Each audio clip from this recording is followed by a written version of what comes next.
Bored at home? Head over to Chumba Casino and join some serious social casino fun. With hundreds of games at your fingertips, no purchase necessary. You can play anytime, anywhere. There's a special welcome bonus waiting for you when you sign up. Play for fun, play for free, and you can even redeem some great prizes.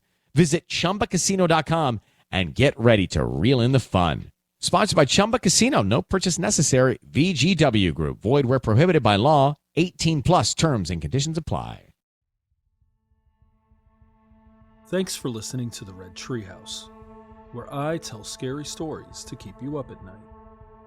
You can listen to the Red Treehouse on your favorite streaming platforms, including Spotify and Apple Podcasts. Be sure to follow, like, and subscribe. Oh, and leave a 5-star review. You can follow the Red Treehouse on social media, on TikTok, Instagram, YouTube, X, Threads, and Facebook at Red Treehouse Pod. And now, you can find the Red Treehouse on Patreon. Join the Red Treehouse community for as little as $3 per month and receive exclusive member benefits.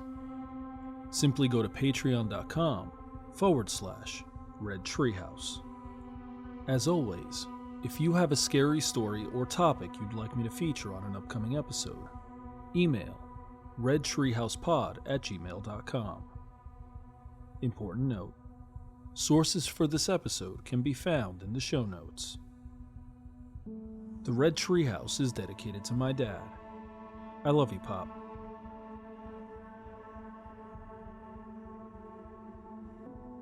For many children, playing with dolls and action figures is a formative part of growing up. When I was a kid, I collected Marvel action figures and really loved the X-Men. I'm sure if we look hard enough, we can find pictures of 10-year-old Will with a full X-Men fit, t-shirt and purple jorts with the X-Men logo, and high-top sneakers. And as a kid, I loved Goosebumps, especially the Night of the Living Dummy books with Slappy the Dummy. Years ago, when my daughter was in early elementary school, we discovered a doll hidden in the air ducts in her bedroom. The doll was small enough to fit inside, but large enough to require careful placement. A few months later, while looking in the attic area, I found another doll tucked into a side corner, placed there by who knows. To date, we've covered 2 allegedly haunted dolls, Robert the Doll in episode 15, and Peggy the Doll in episode 33. And as scary as those dolls are, some claim they have nothing on the scariest doll of them all, Annabelle. In this episode of the Red Treehouse, we're going to explore the demonic Annabelle, a haunted doll that is believed to unleash hell to anyone who draws near. Is Annabelle really cursed? Is she possessed by a malevolent force? Or is she nothing more than an exaggerated child's plaything? I'll share the story. You decide for yourself. I'm your host, Will. Welcome to the Red Treehouse.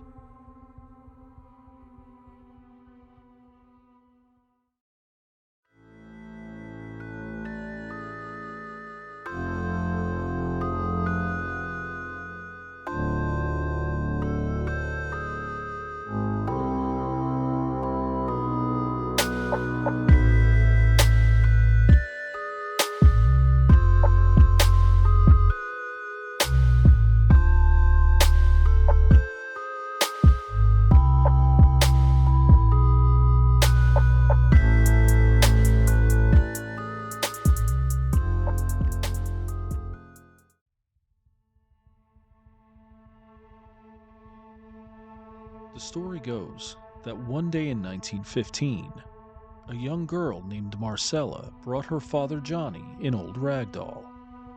He took the doll, drew a face on it, and called her Raggedy Anne. A few years later, in 1918, Johnny Gruelle wrote a book about Raggedy Anne. According to the Museum of Play, quote, publisher P.F. Volland arranged to sell Raggedy Ann dolls along with the books, and the tie-in between Gruelle's Raggedy Ann stories and the dolls proved a marketing hit.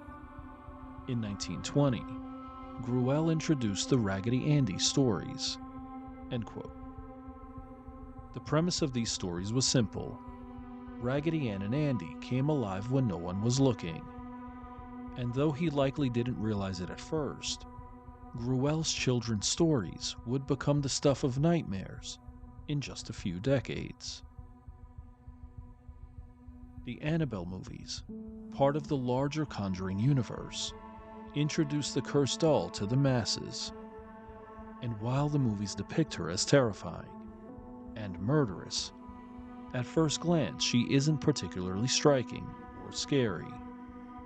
And since 1970, she has sat in a glass enclosure at Ed and Lorraine Warren's Occult Museum in Monroe, Connecticut, with a warning at the bottom of the case that reads, "Warning, positively do not open." But how did a regular Raggedy Ann doll become a harbinger of evil? A fascinating article entitled Annabelle and Beyond, The Dark History of Raggedy Ann Dolls by Fiona Dodwell offers a possible origin story for Annabelle.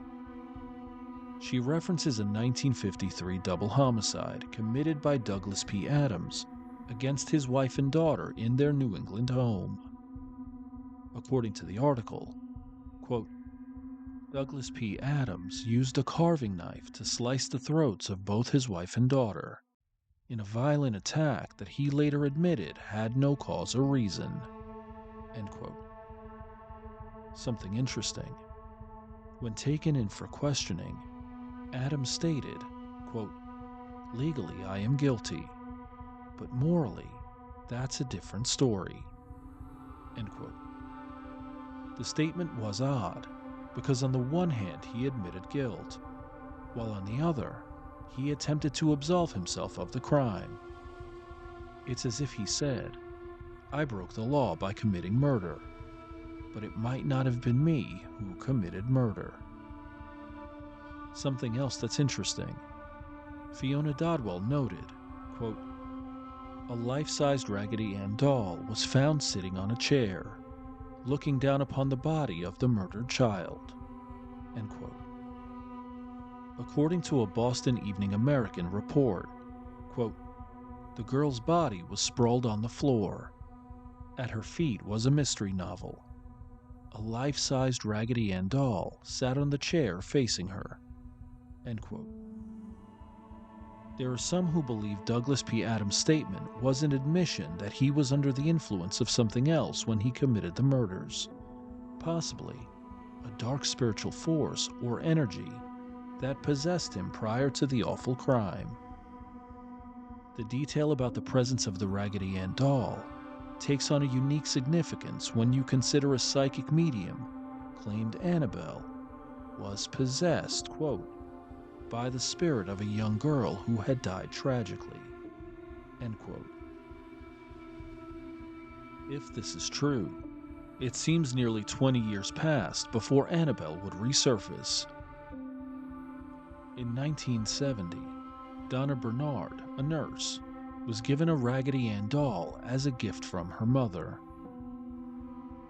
Donna loved the doll and brought her back to an apartment she shared with roommates.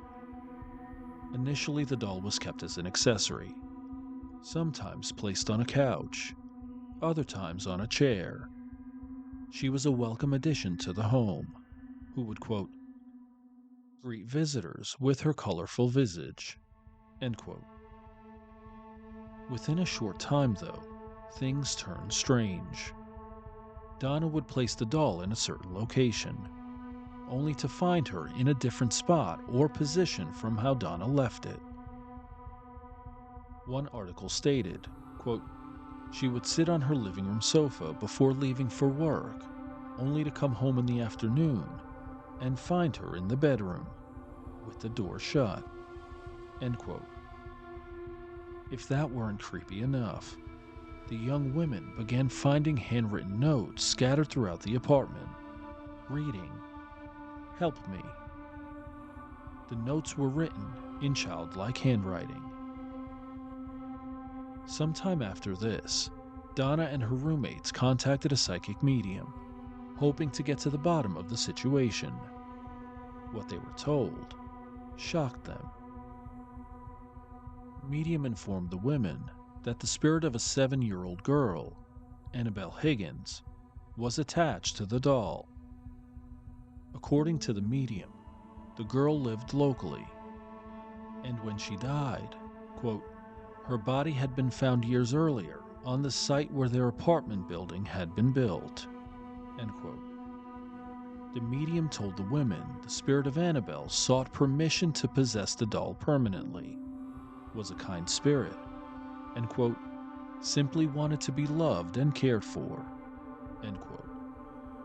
Feeling pity for the young girl, the women agreed to allow Annabelle to inhabit the doll, and further agreed to bring the doll back home, thinking the spirit of a young girl couldn't possibly cause trouble. Something to note.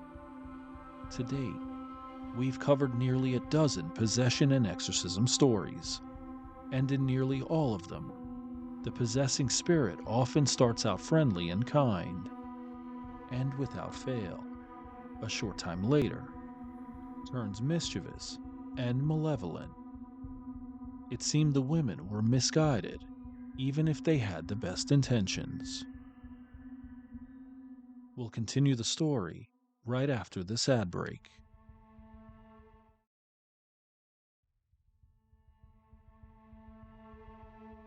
Let's get back to the story of Annabelle the Cursed Doll. Soon after meeting with the medium, the situation became scarier.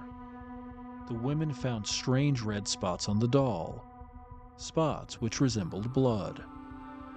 They heard knocking sounds in the middle of the night, as if someone, or something, was hidden in the walls.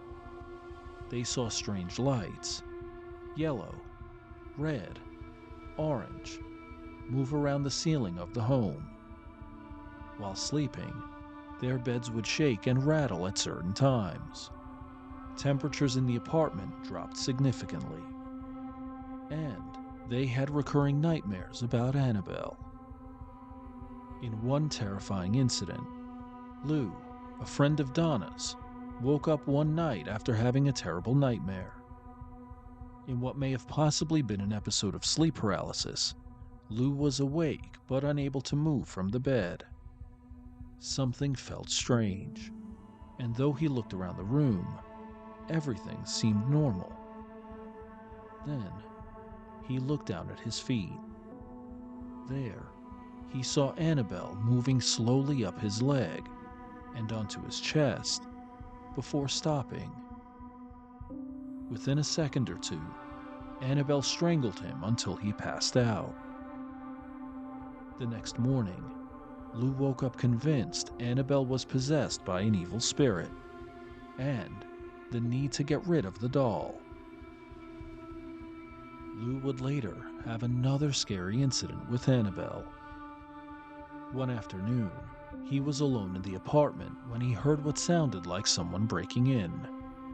He went to look around the room where he'd heard the sound, but found no one.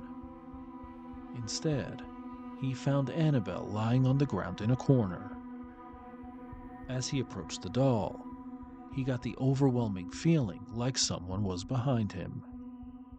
He spun around, but like before, found no one there. One article stated, quote, in a flash, he found himself grabbing for his chest, doubled over, cut and bleeding. His shirt was stained with blood, and upon opening his shirt, there on his chest was what looked to be 7 distinct claw marks, 3 vertically and 4 horizontally. All were hot like burns. These scratches healed almost immediately, half gone the next day, fully gone by day 2. End quote. Fearing further escalation, They reached out to a local priest, Father Hagen, who, after consulting with his superior, Father Cook, contacted Ed and Lorraine Warren to come investigate. Almost immediately, the Warrens believed the doll was inhabited, not by the spirit of a young girl, but, quote, by a demonic force in search of a human host, end quote. The Warrens were convinced the evil spirit took advantage of the women's kindness and sympathy and simply wanted to possess one of the women by way of Annabelle. Something interesting: evil spirits cannot possess inanimate objects, so the idea that the doll was possessed by a demon is technically inaccurate. Instead, it's more helpful to understand the demon was manipulating the doll to get to someone in the home. Evil spirits need a human host. According to an article on Catholic.com, quote, only people can be demonically possessed, but inanimate objects can be negatively controlled through curses. That is, through the permission of the one who has rights over an object. A demon attaches itself to the object and inflicts harm through it. End quote. In his book, Satan's Harvest, Ed Warren wrote, quote, possession is the fourth stage of demonic activity. First comes encroachment, where a negative spirit is given an opening to a human being, either through voluntary means, such as a satanic ritual, or through involuntary means, such as a curse or the performance of an unholy act. The second stage is infestation, when the demons first haunt a person's home. The third stage is oppression, when the spirits begin trying to take over the person living in the house. The final stage, after possession, is death. Based on this explanation, it is likely the women were experiencing infestation, the second stage of demonic activity. The escalation from random unseen movements and strange letters may have occurred when the women contacted the psychic medium. The demon pretended to be a young girl, even giving her a name, to draw sympathy from the women. And after gaining access to the doll and their home, moved from encroachment to a terrifying infestation. The mask of Annabelle Higgins quickly gave way to some unnamed demonic force, fully capable of causing real harm. Had the Warrens not intervened, the next stage would have been oppression. As their investigation wound down, the Warrens ordered an exorcism be done by Father Cook on the apartment. Despite his discomfort, Father Cook blessed the women and those who were in attendance, and immediately after, the Warrens took Annabelle out of the home and placed it in a glass enclosure at their occult museum. But does Annabelle's story end there? We'll continue right after this ad break.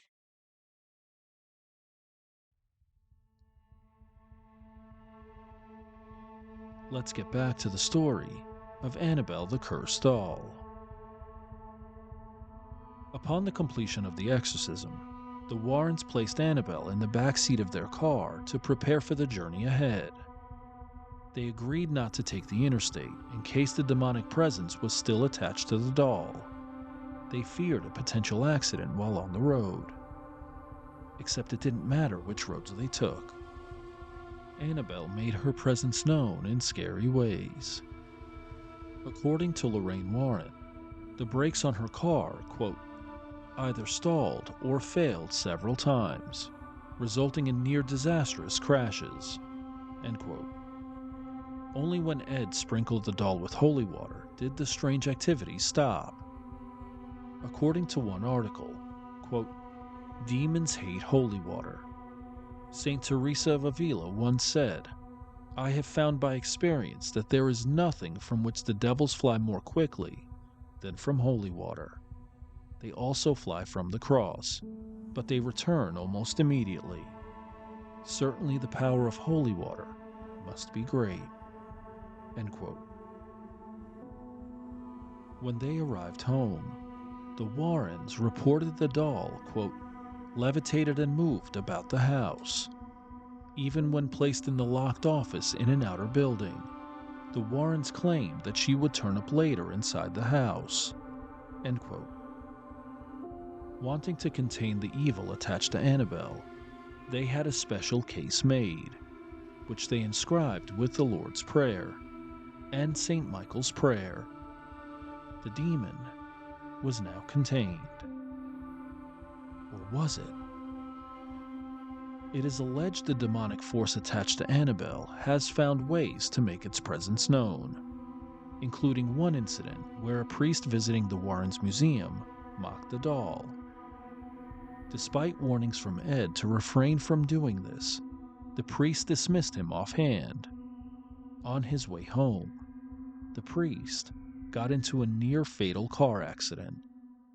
He claimed to have seen the face of Annabelle in his rearview mirror seconds before the accident. In another incident, a couple visiting the museum tapped on the glass case housing Annabelle and laughed at her. On the way home, the couple was involved in a motorcycle accident. The driver was killed instantly after hitting a tree. The passenger barely survived. She claimed they were laughing about Annabelle seconds before the accident. Ed Warren passed away on August 23, 2006. Lorraine Warren passed away on April 18, 2019. The Occult Museum was closed in 2019 due to zoning laws. But today, Annabelle still resides in the now closed museum, looking out from behind a locked glass case.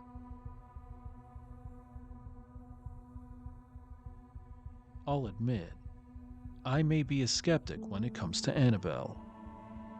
It's not that I don't believe objects can be haunted. I do. It just feels like this story has been embellished for the sake of a reaction. Because here's the thing. Apart from Ed and Lorraine Warren's own statements, there is no evidence to corroborate their claims.